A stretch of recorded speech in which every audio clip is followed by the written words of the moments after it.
자, 오늘은 에베소서 강론 8번째입니다. 오늘 제목이 조금 어렵죠? 교회의 연합과 일체적 본질성 그랬습니다. 그냥 줄여서 교회의 연합의 본질성 뭐 이렇게 해도 되는데 연합이라는 것과 일체라고 하는 개념을 나눠놨습니다. 왜 그랬는지 오늘 말씀을 여러분이 다 듣고 나야 어느 정도 마음속에 스스로 정리가 되리라고 믿습니다. 어쨌든 그것이 그렇게 돼야 될 근원적인 이유, 그 본질에 대해서 오늘 시간 말씀을 나누려고 합니다. 은하계는 본문의 내용의 구성을 보면 1절부터 저 뒤에 있는 16절까지 그냥 계속해서 한 본문으로 진행이 돼야 옳은데 사실은 그렇게 나누면 너무 분량이 많고 세세하게 다루기가 어려워요. 그래서 불가피하게 6절까지만 우선 잘랐습니다. 나머지 10절은 다음 주에 또 나누면 되니까.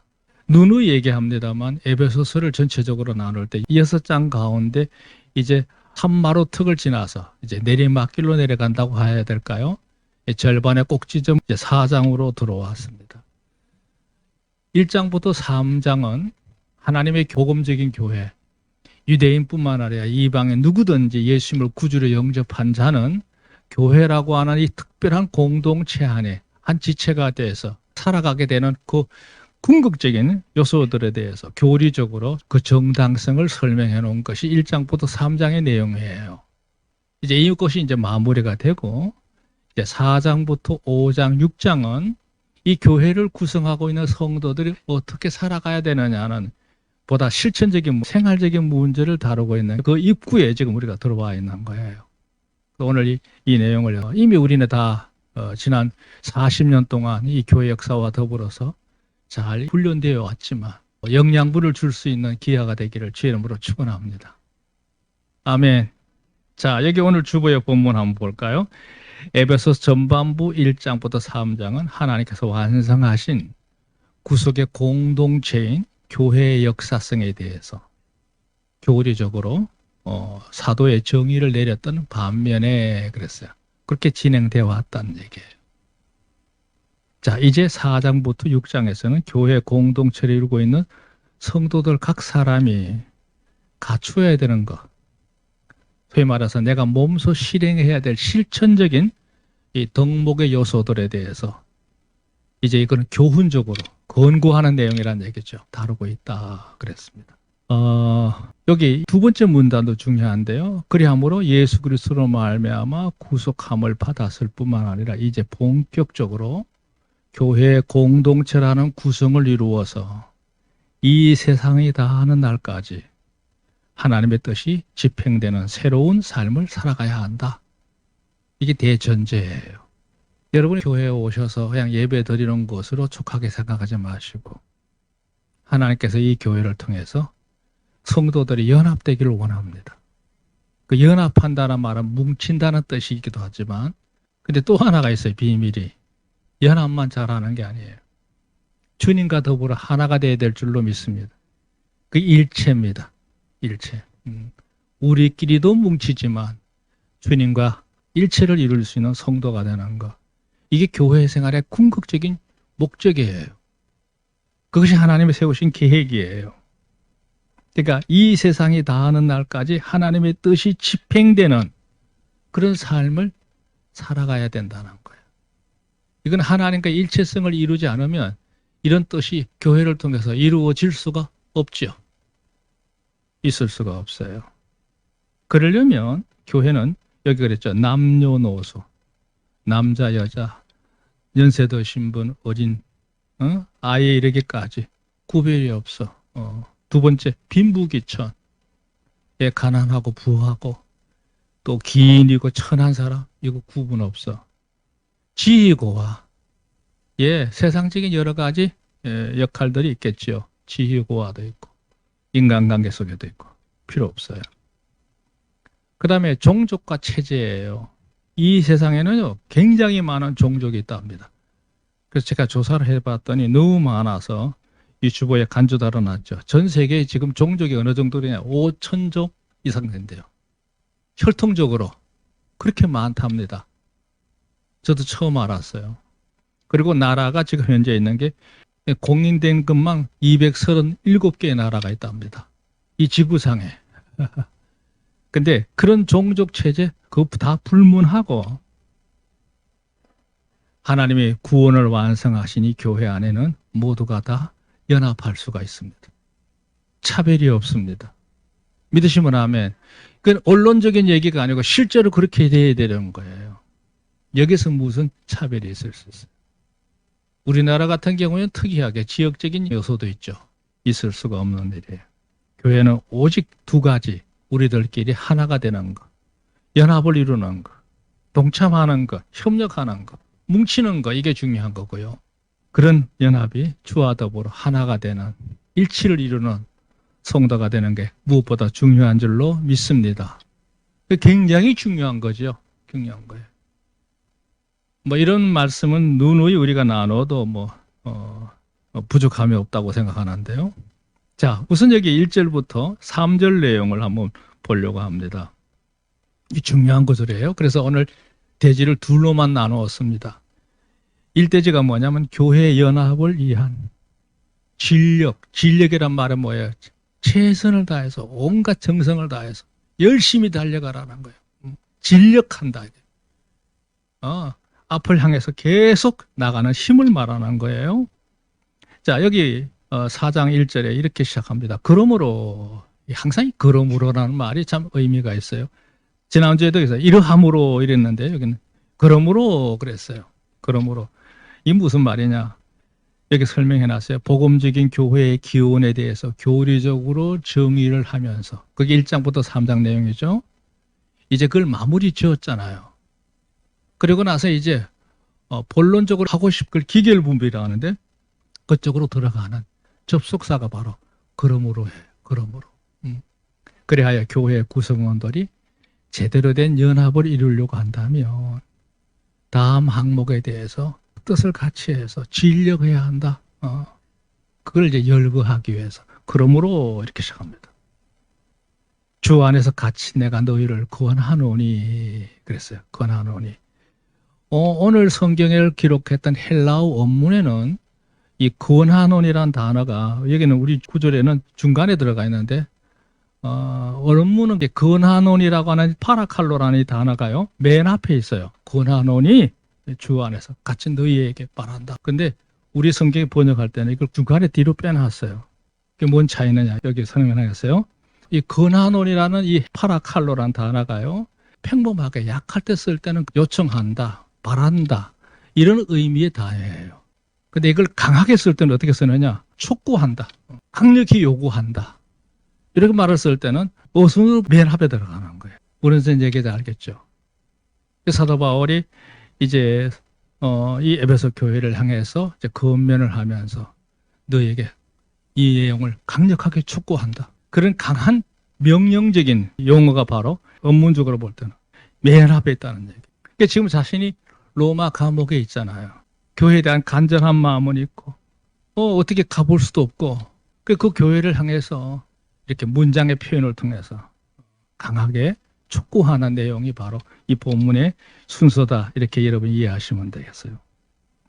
그러면서 이렇게 말합니다. 너희가 부르심을 입은 부름에 합당하게 행하여 그랬어요.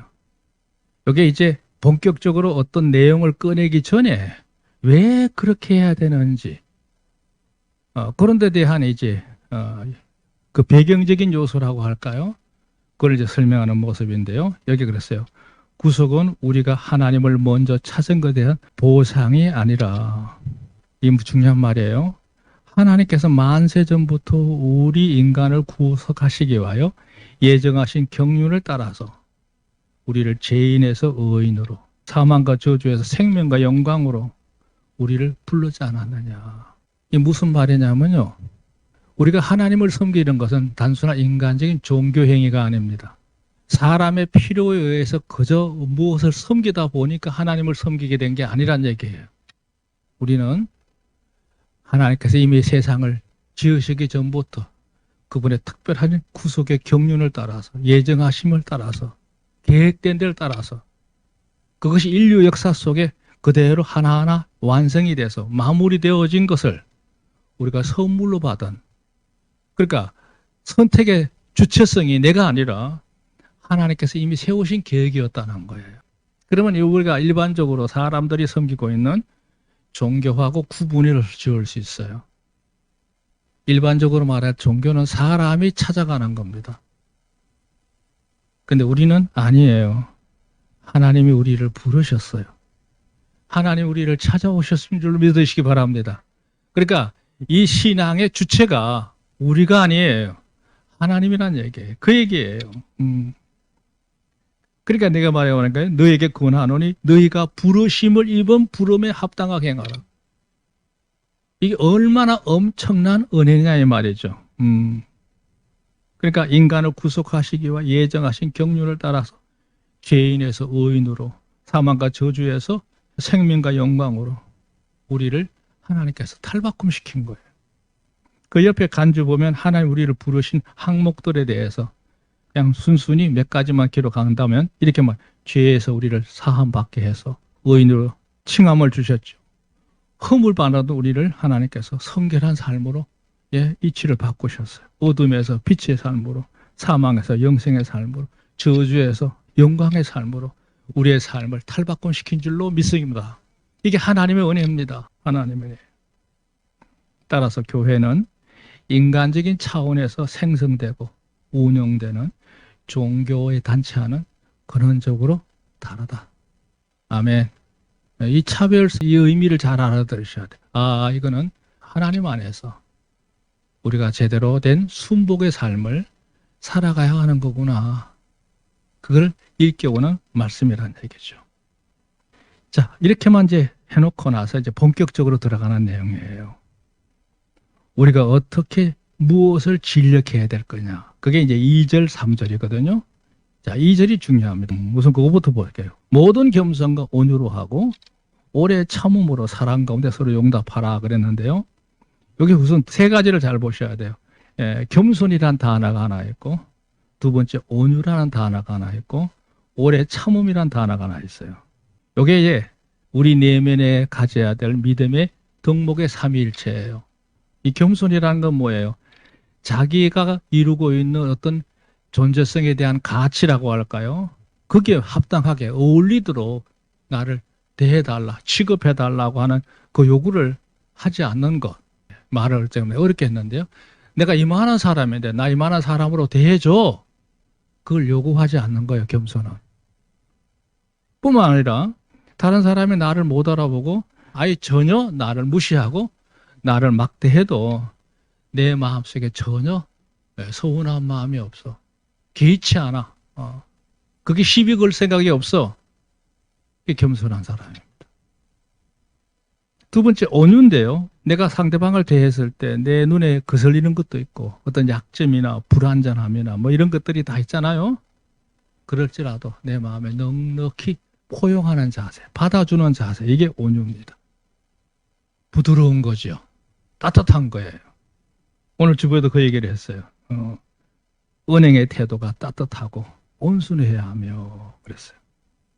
세 번째가 오래 참음인데요. 오래 참음. 내가 살다 보니까 이런저런 피해를 당한단 말이에요. 그럴 때 분노하거나 복수심이 불타고 그러지 않고 오히려 그 처지를 이해하고 기다릴 줄 아는 자, 넉넉히 그냥 감당해내는 자, 오래 참는 거예요. 그러니까 이 겸손과 온유와 오래 참음은 이게 같이 연결되어 있는 믿음의 덕목입니다. 그래서 사도 바울은 그런 얘기를 했어요. 하나님의 교회의 성도가 되려면 첫째, 겸손하기를 진력하라는 거예요. 최선을 다하라는 얘기죠. 두 번째는 은혜, 말과 행동이 따뜻하고 부드러워야 된다는 거예요. 세 번째, 서로 간에 이해하고 진지하게 받아줄 수 있는 넉넉함이 우리 성도들 안에 꼭 있어야 되는, 그걸 요구하고 있어요. 당연하면서도 이게 쉬운 일이 아니죠. 그 다음에 이제 사랑 가운데 서로 용납하고, 용납한다는 말이 참 중요한데요. 얘기를 했어요. 네 번째, 하나님의 사랑으로 인한 자녀답게. 우리가 하나님으로 인해서 구원받았고 하나님 자녀가 됐잖아요. 그 사랑, 하나님의 사랑으로 서로 너그러이 받아들여서 간대하고 용납하기를 힘쓰는 것. 자, 오늘 결정적인 거는 3절인데요. 평안에 매는 줄로 성령의 하나 되게 하신 것을 힘써 지키라. 여기 중요합니다. 여기 설명 볼까요? 5번. 성령님이 역사하는 교회의 성도들은 평안으로 연합과 일치로 하나 되는 그런 것이다. 평안에 매는 줄로 저마다 그걸 범사에 나누고 이루고 누리는 사람으로 삶을 살도록 진력해야 한다. 자, 여기 옆에 보면 평안에 매는 줄의 역사가 여러 가지 요소가 있어요. 예. 이런 평안의 역사가 여러분 가정에 온전히 있기를 주의 이름으로 축원합니다. 7개를 한 다발로 드릴게요. 첫째 하나, 여러분의 신변의 삶이 하나님의 보호하심 속에서, 인도하심 속에서 평안하기를 주님을 축원합니다. 하나님의 평안의 끈으로 묶어 놓으시는 거예요. 평안으로. 몸만 그렇게 되면 돼요? 아니에요. 두 번째, 심령적으로. 여러분 마음이 평안하시기를 바랍니다. 온갖 염려로부터, 걱정, 근심으로부터, 여러 가지 많은 일상의 여러 가지 스트레스, 그 모든 걸 넉넉히 감당하고 이기고도 남는 마음의 평강함이 넘치기를 지금 축원합니다. 세 번째, 신체적인 거예요. 아까 신변하고 신체적인 건 좀 다릅니다. 여러분의 개인적 육신의 건강을 말하는 건데요. 예. 요즘 우리가 사는 세대가 워낙 오염된 세대다 보니까 생각지도 않는 여러 가지 일들로 사람들이 유명을 달리하는 경우가 있어요. 엊그저께 유명한 배우가 세상을 떠났죠. 예, 사람의 삶은 정말 몰라요. 난 그걸 가만 생각해. 참 난 많이 살았다. 그런 생각. 하나님 은혜 가운데 여러분 모두가 다 신체적으로 건강하기를 지금 축원합니다. 우리 몸에는 기본적으로요, 나도 모르는 악한 온갖 균들을 보균하고 있어요. 암 요소도 우리 몸에 있어요. 이게 언제 발동할지 몰라요. 그걸 평상시 내가 건강하니까 그거를 다 억누르니까 절제하니까 건강한 것이죠. 하나님의 특별한 은혜 속에 여러분 모두가 다 강건하기를 지금 축원합니다. 돌이켜보면 지난 세월 그렇게 우리가 살아온 것 같아요. 그 평안에 신체적인 평안에 매는 줄로 우리를 묶으셨고 대인적인 관계도 그래요. 예, 구체적인 설명이 필요 없겠죠. 사람들을 대할 속에서, 인간관계 속에서도 평안에 매는 줄로 귀한 역사가 있기를 바랍니다. 다섯 번째, 대사적인 거예요. 어떤 일을 하든지 무슨 일을 만나든지 그 모든 삶 속에 형통함이 있기를 바랍니다. 여섯 번째, 교회적으로 평안해야 돼. 교회 오면 신경이 날 써가지고 인상을 쓰게 되고 서로 부딪히게 되고 이러면 안 되는 거야. 교회 오면 너무 편안하고 집에 가기 싫고 말이죠. 이렇게 해야 되거든. 성산교회는 참 좋은 교회라고 믿습니다. 그러신 줄로 믿습니다. 그 다음에 일곱 번째, 은사적으로 내 역할에 대해서 기쁨으로 일할 수 있는 중심이, 자세가, 그런 소원이 우리 안에 성령의 평안에 매는 줄로 튼튼하기를 좀 축원합니다. 이거를 우리가 범사에 나누고 이루고 누리자는 거예요. 얼마나 중요해요. 의미 있는 건 여기에요. 3절부터 6절에 보면 하나가 되라, 하나가 되라, 하나가 되라 하는 말의 단어가 헤노데타라는 언어인데요. 이게 7번 나와요. 7번. 물론 이후에도 또 나옵니다만 우선 본문 속에만 7번 반복이 되고 있어요. 하나가 되라, 하나가 되라, 하나가 되라. 일치를 의미하기도 하고 묶음을 의미하기도 하고 연합을 의미하고 튼튼하게 연결되어 있음을 의미하기도 해요. 이 중요하거든요. 자, 두 번째 단계로 가갑니다. 이렇게 해야 될 이유가 뭐냐? 그 본질성. 우리가 이렇게 일체를 이루어야 될, 연합을 해야 될 본질. 이게 교회의 본래의 모습인데요. 그 이유가 이야기했어요. 4절 그랬죠. 몸이 하나요. 성령이 하나다. 두 가지 이유를 먼저 댔어요. 교회는 예수 그리스도를 머리로 하는 한 몸과 같이 서로가 분리가 될 수 없는 관계다 말이에요. 예수님으로 해서 연결되어 있는 지체이기 때문에 어떻게 그걸 떼어놓을 수 있어요? 우리 몸에 붙어있는 지체, 필요 없는 게 뭐 있어요? 예, 거추장스럽다고 떼어놓고 다닐 수 있어요? 그럴 수 없잖아요. 자, 두 번째 이거예요. 그 가운데 머무는 성령도 한 분이다 그랬어요. 그렇죠? 우리 안에 계시는 성령님이 같은 성령님이에요. 내 안에 역사하시는 성령님도 여러분 안에 있는 성령님과 똑같은 성령님이에요. 조금도 다를 바가 없어요. 색깔이나 빛의 강도가 다른 것도 아니에요. 똑같아요.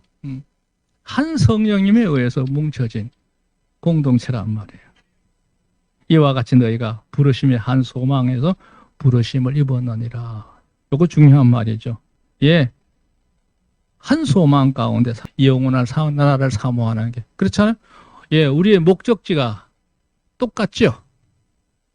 하나님을 잘 섬기는 이유가 세상에서 잘 되기 위해서 물론 그런 면도 있을 수 있어요. 그러나 우리의 소망은 하나님이 예비하신 그 나라에 있음을 믿습니다. 여기에 역행하는 건 있을 수가 없죠. 그러면 뭐 일반 종교단체나 다를 바 없는 거예요. 여기는 하나님에 의해서 역사돼서요.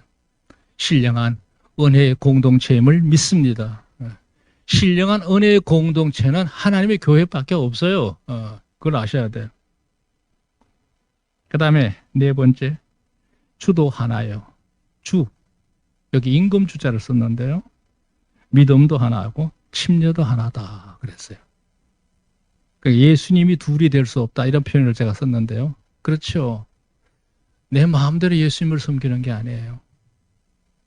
예수님을 위해서 내가 있는 거니까요. 아멘. 교회가 왜 분쟁이 생기고 서로 갈등하느냐? 그 마음에 있는 예수님이 달라서 그래요.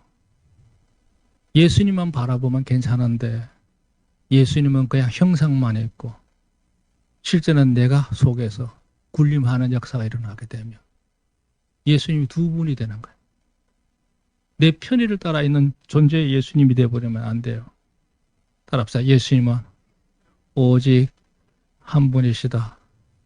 이게 너무 간단한 얘기지만 이 중요한 의미를 담고 있어요. 다섯 번째죠. 주님에 대한 믿음의 본질도 하나야. 같은 믿음이에요. 네, 믿음의 소스가 다른 게 아니에요. 같은 거예요. 또 믿음으로 고백했던 침례도 같은 의식을 행하고 이 몸된 공동체의 회원이 된 거예요. 그 모두가 예수님이라의 모든 공동체로서 그에 합당하게 이루는 건 당연하다 이거죠. 그 다음에 6절 하나님도 하나이시니 곧 만유의 아버지시라 그랬어요. 이렇게 설명했죠. 주님과 성령에 이어서 성부 하나님 그 한 분을 섬기는 거다. 그렇죠? 예수님만 아니라 우리가 섬기는 하나님은 유일하신 하나님이심을 믿습니다. 따라서 누구든지 하나님을 아바 아버지라고 부를 수 있고 경외할 수 있는 특권이 주어져 있죠. 이 얼마나 감사해요. 여러분이 일상생활에서 그 전능하신 하나님을 향하여 예수 이름으로 아버지로 부르면서 호소하면 모든 역사가 이루어짐을 믿으시기 바랍니다. 이 역사가 교회를 통해서 약속되어 있는 거예요. 여덟 번째죠. 예, 만유에 계시고 만유를 통일하시고 만유 가운데 계시도다 그랬어요. 이걸 어떻게 해석했냐 보세요. 하나님께서는 초월적인 존재죠. 어디든지 계시는 편재의 하나님이세요. 그리고 우리 안에 내주하시는 내재의 하나님이세요. 하나님의 특별한 속성이에요. 그분은 전능하신 분이에요. 어디든지 계셔. 또 내 안에도 나와 함께 계시고 동행하실 수 있는 하나님. 지금 우리가 사는 현실이 만만하지 않아요. 아직은 괜찮은 듯하지요. 아마 이번 여름 지나고 가을쯤 되면 전 세계적으로 대식량 기근 사태가 서서히 익어질 겁니다. 심각합니다, 지금. 중국이 코로나를 일으키더니 이제는 전쟁을 일으켜가지고 세계 곡창지대 자체를 유린을 시켜놔서 이제는 이 식량을 확보하기 위해서 물고 먹는 역사들이 앞으로 일어날 수 있어요. 이게 단순히 사상적인 문제가 아니에요. 생존의 문제예요, 이제는. 이게 제3차 세계대전의 모습이에요, 이게. 뭐 설마 그런 일이 날까? 아니요. 지금 당장 우리가 현실적으로 겪고 있는 물가만 해도 보세요. 자꾸 오르고 있죠? 모든 세부치는 그냥 건축하는 것보다 다 모아가지고 무기 만들어 쓰려고 비축을 하고 있어요. 철근값이 얼마나 올라가는지 몰라요. 이 하나님 교회 성전 지을 때 제일 좋은 국산 철근 한 톤에 48만 원, 49만 원 주고 계약을 해서 건축했어요. 지금 얼마 간지 아십니까? 150만 원 주고도 못 사요. 그것도 중국산. 하나님 은혜예요. 근데 지금 그게 전부 다